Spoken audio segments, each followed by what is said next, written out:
हूँ कि तुम्हारे बिन हमारे दिल की बात कौन समझेगा। मैं श्रृंगार का कवि हूँ। चार पंक्तियां निवेदित करता हूँ कि तुम्हारे बिन हमारे दिल की बात कौन समझेगा, जो छुप छुप के हुई वो मुलाकात कौन समझेगा। गर तुम ही दे जाओगी इतनी गहरी बिरह की वेदना, तो बिरह के आंसुओं की बरसात कौन समझेगा। जहाँ न पहुँचे रवि वहाँ पहुँचे कवि। कहा जाता है कि जहाँ सूर्य की किरणें नहीं पहुँच पाते हैं वहाँ पे कवि का मन जो है कि पहुँच जाता है और उस चीज़ को खोज के लाता है जो कोई सोच नहीं सकता। एक कवि का ऐसा गुण होता है। हमारे साथ एक कवि हैं और बहुत सारी बातें हम लोग करेंगे इनसे और जानने का प्रयास करेंगे आखिरकार कैसे मन में आ गया और कैसे लोग कवि बन जाते हैं और कैसे जो है कि लेखककार बन जाते हैं। यह भी कई लोगों के अंदर सवाल रहता है कि आखिरकार कैसे कवि लोग बन जाते हैं। तो सबसे पहले मैं आपका स्वागत करता हूं। क्या आपका नाम है? बहुत बहुत धन्यवाद। मेरा नाम रमाकांत राही है। अच्छा। हाँ, मैं गाजीपुर से हूँ। हाँ। किस शो में आप जो है कि हिट हुए? मैं अभी वाह भाई वाह में गया था। शैलेश लोढ़ा सर जो तारक मेहता का उल्टा चश्मा पूरा देश जानता है उनको। वाह भाई वाह पूरा देश में फेमस है। मैं उसमें गया था, अभी मंच करके आ रहा हूँ शैलेश मुंबई से। हाँ, एक कविता के माध्यम से लोग शुरू करना चाहते हैं वीडियो।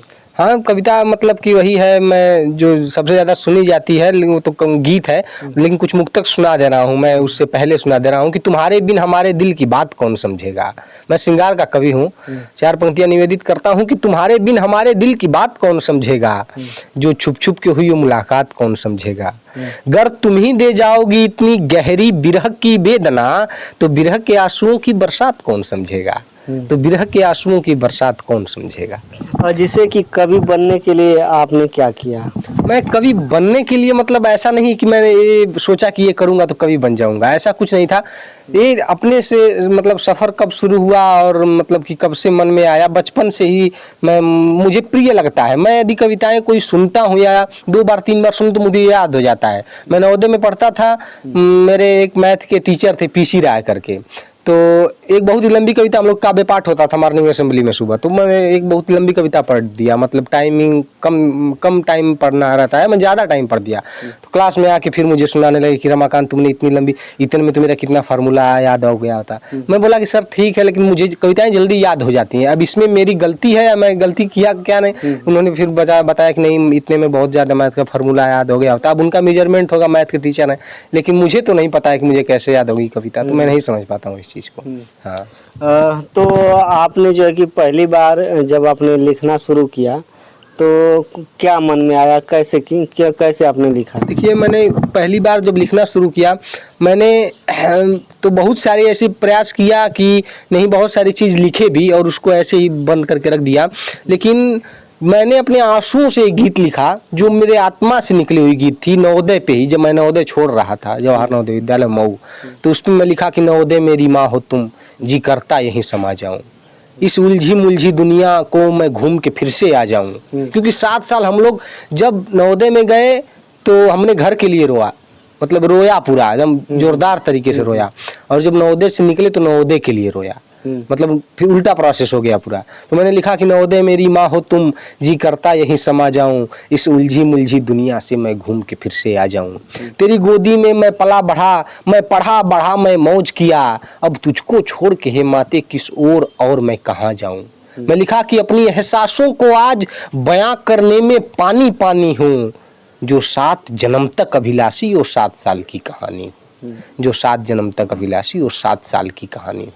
तो ऐसे ही सफर शुरू हुआ। जैसे कि लोगों में ये भावनाएं रहती है कि जैसे कि कवि बनने से, लेखक बनने से आखिरकार अपना रोजमर्रा का जो जीवन है जी सकते हैं, अपना भविष्य बना सकते हैं। ऐसा है क्या इसमें? भविष्य तो ठीक है, अब मतलब उतना तो मुझे अभी मतलब कि जानकारी में नहीं है, या मैं अभी उसमें उतना कार्य नहीं किया हूँ कि भविष्य बनेगा या नहीं बनेगा। लेकिन एक चीज़ है कि पूरे आत्मा से यदि कोई चीज़ आप लिख रहे हैं तो उसे पढ़ के जो अनहद आनंद की अनुभूति होती है, शायद वो मुझे और जगह पे नहीं मिली कविता के अलावा। तो मुझे जो अनहद आनंद मिल जाता है, अब वो तो ईश्वर के हाथ में है, क्या मिलेगा क्या नहीं मिलेगा, लेकिन आनंद तो मिल जाता है। झूम तो जाते हैं कविता को लिखकर, खुद तो मतलब खुशी हो जाती है अंतर्मन को। ये चीजें तो मिली ही हैं अभी तक जो मिली हैं।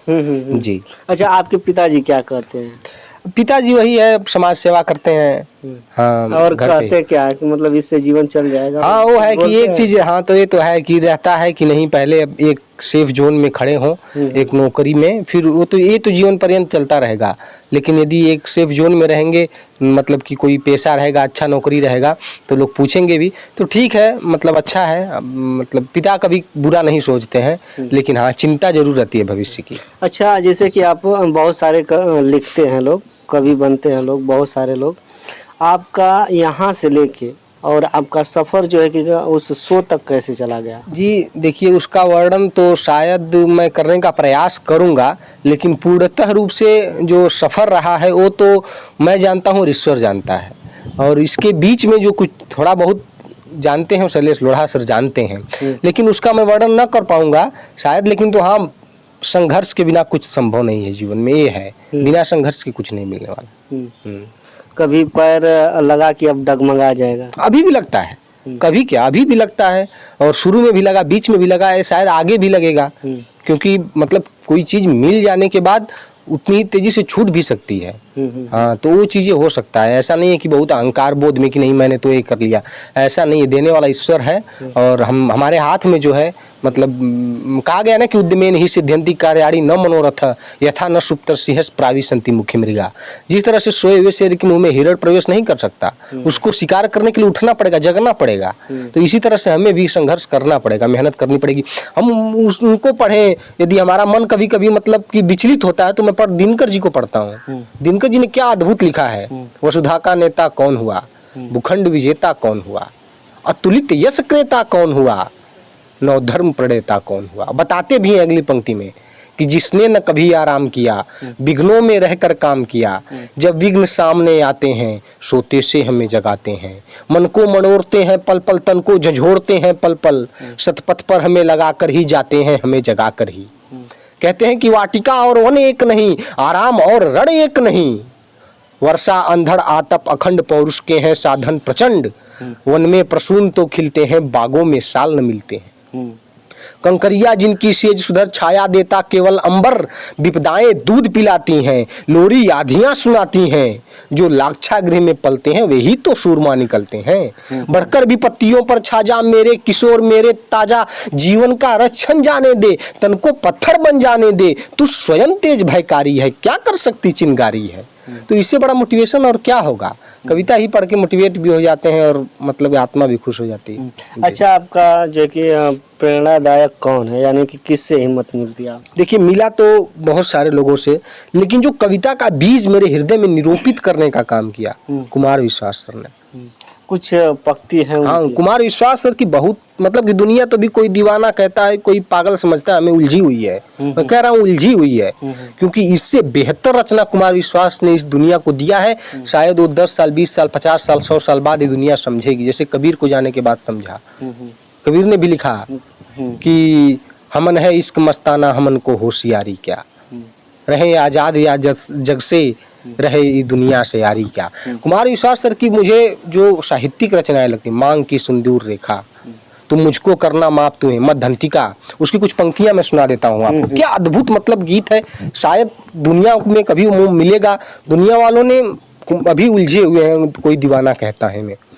उनका एक बार वही हो जाए गाकर। हाँ, गा के मैं सुना दे रहा हूँ। मांग की सिंदूर रेखा उनका जो है, उन्होंने लिखा कि मांग की सिंदूर रेखा तुमसे पूछेगी कल, यूं मुझे सर पर सजाने का तुम्हें अधिकार क्या है, तुम कहोगी ये समर्पण बचपना था तो कहेगी, गर वो सब कुछ बचपना था तो कहो फिर प्यार क्या है। और उन्होंने लिखा कि तुम मुझको करना माफ तुम्हें। क्या अद्भुत गीत है।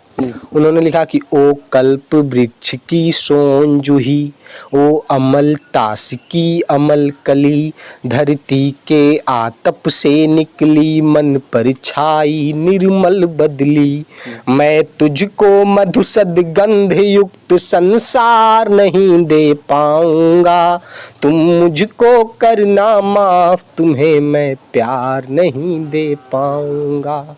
वो बहुत ही लंबा गीत है। और उन्होंने जो लिखा मध्यंतिका, मध्यंतिका जो गीत मतलब लिखा है कुमार सर ने, क्या दर्द लिखा है उसमें। उन्होंने लिखा कि एक छोटी सी बच्ची रहती है महज 4-5 साल की, उसके पिता ने उसकी माँ को छोड़ देते हैं ऐसे। उन्होंने लिखा कि मैं जिस घर में रहता हूँ उस घर के पिछवाड़े कुल 4 साल की एक बालिका रहती है, जाने क्यों मेरी गर्दन से लिपट झूल मुझको वो सबसे प्यारा अंकल कहती है।